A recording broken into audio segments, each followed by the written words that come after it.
want to talk to you about the power of the words that we use as parents. Sometimes I forget how much power and how much weight or influence I have as a father, husband, wife, friend, soldier, all those things. You just forget, right? When I was on vacation, my son, my oldest one, who's 20 years old, I've talked about him in videos. He's getting to a point where he's been, I'm sorry about my voice, I'm under the flu right now. I got something going on right now, so excuse my voice. Anyways, my son, he's been pondering the idea of moving out on his own for some time now. And when I was at home, I asked my wife, I said, have you talked to Christian about what his plans are when he moves out? Or what is he doing? Like, what's the plan? And she said, I've asked him and he won't tell me anything. He tells me not to worry about it. And he basically and he says, I got it. And he don't tell me anything. He shuts her down pretty much. And I said, really? And she said, yeah. And I said, okay. So I thought to myself, I was just like, well, I'm going to sit down and have a conversation. I'm going to tell you something that I've learned as a husband, as a father. Now I do my conversations with my kids one-on-one. I don't do them with her no more. I love her, but what I've noticed is whenever I'm in those meetings with my kids or her, she interjects too much and it causes friction, and I'm usually trying to defend her, and it just don't work, man. So I decided to have a conversation with him one-on-one, man-to-man, because he's 20 years old, and I'm going to treat him like a man. So one day I texted him, I said, when you get home this afternoon, I said, I want to sit down and talk with you, man-to-man. And he said, okay. And he says, is everything okay? I said, yeah, everything's okay. I said, I just want to pick your brain. He said, okay.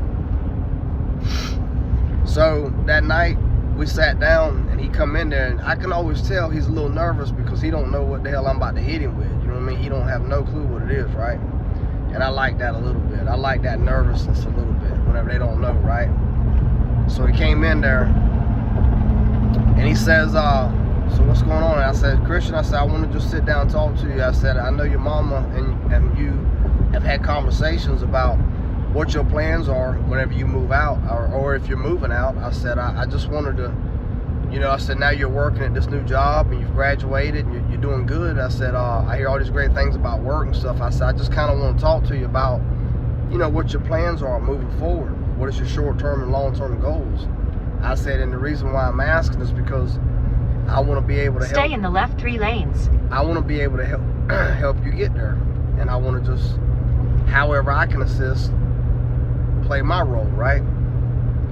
And he says, oh, okay. And then I said, I'm not trying to rush you out the house or nothing. I said, I just need to know for situational awareness. He says, oh, okay. And then he says, well, Dad, I'll be honest with you. He said, I've been thinking about trying to move out maybe this summer. He said, well, maybe no later than December. He said, but yeah, I've been looking, trying to get my credit up and saving my money, and that's kind of what I'm thinking. He said, I kind of want to move out the nest and do my own thing. And I said, hey, that's no problem. I said, I support that. I said, I think you should. I said, I just think that you need to just make sure that you're ready, your money's right, and you've done your research, and you're good to go, you know what I mean? I said, you don't have to leave until you're ready. I said, because when you leave, I want to make sure you're successful. And he says, okay. And then I told him, I said, Christian, when you move out, I said, I want you to understand that doesn't mean that this ends. I said, that doesn't mean that I'm going to stop coaching you, or your mama's going to quit coaching you, or that you can't come back over here and have dinner with us, or you can't, come over here and stay the night with us. I said, you're my son, you're always going to be a part of me, and it just means that now I'm going to coach you from a distance, and when you need something, you just call me, and I'll help you. I said, no matter what it is, that's my job. I said, I think you've got the wrong conception of, I said, moving out the house, Christian, does not mean that you're disloyal or this betrayal. That's not the thing. I said, that's a good thing that you're moving out, okay? I said, but I want to make sure you're set up right. And I want to be able to help you any way I can. That's my job. And, you know, you could just tell from his body posture and his language that that was kind of the confirmation that he needed from his father. You know what I mean? That I had his back. You know what I mean? I was going to cover for him and help him out if he needed it. And that if he did fail, he could cross back over that bridge that he was on at our house. And he can. He's my son, you know. I'll be honest with you, when I moved out, I didn't know everything. I just jumped off the daggone ledge. And you know, thankfully I had some people that I didn't burn bridges with, that I leaned on, and they helped me through my life, you know. And and I wanted to make sure he understood that. And it was a really good, healthy conversation. And it was so healthy, and I believe that it was the confirmation he needed, because within like a week later, he signed a lease with a company, or with an apartment complex at the beach. He's on like the 3rd floor, and he's got a pool view and everything. And it's a 1-bedroom studio. I mean, he's happy about it, and I'm happy for him. And so I guess I wanted to just tell you parents out there that, you know, what we say and what we display and how we carry ourselves as fathers and mothers, even if it's good or bad, man, them kids listen and do everything, and they pay attention. You know, like, if I was a bad example for Christian, he probably would think that that's acceptable.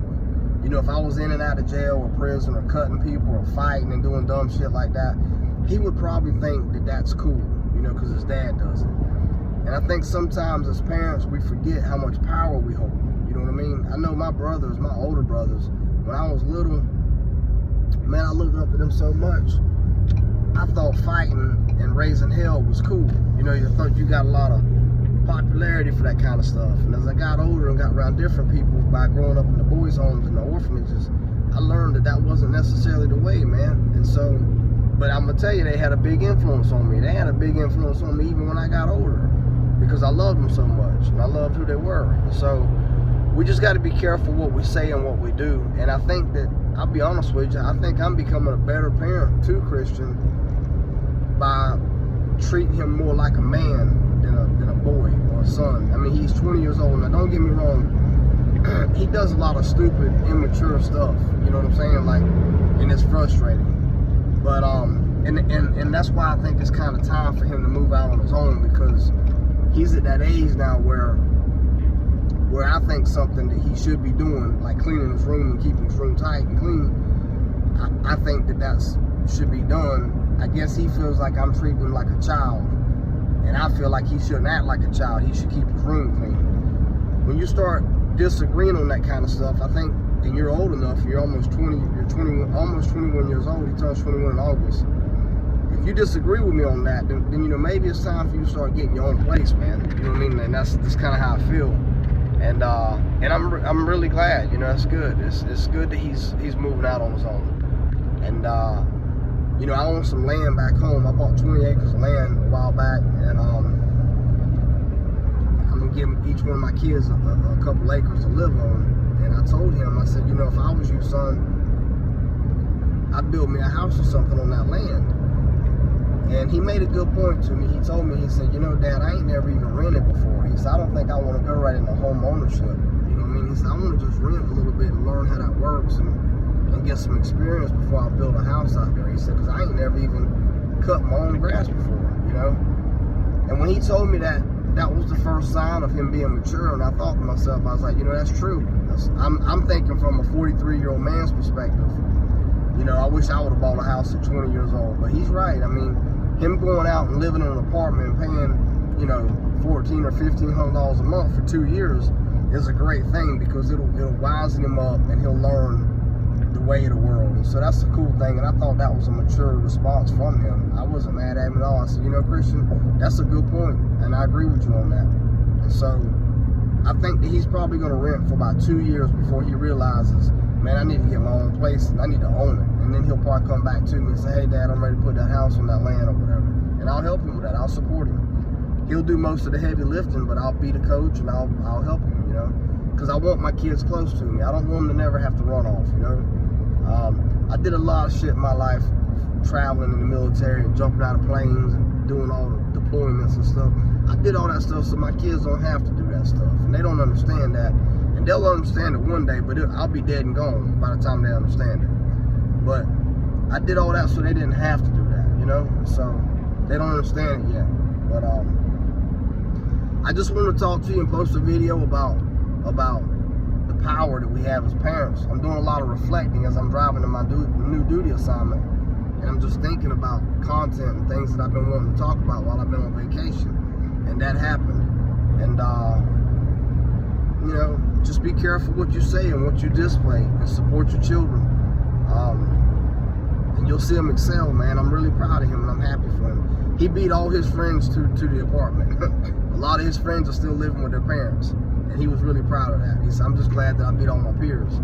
So that's cool. So, all right, guys, I appreciate it. That was a story about the power of a parent and the things that we say and the display, the things we do. You got to be careful. I'm not perfect. I made a lot of mistakes, man, but I'm learning as I get older, and I want to pass this on to you. I love you all. I'll see you on the next one. Let's go.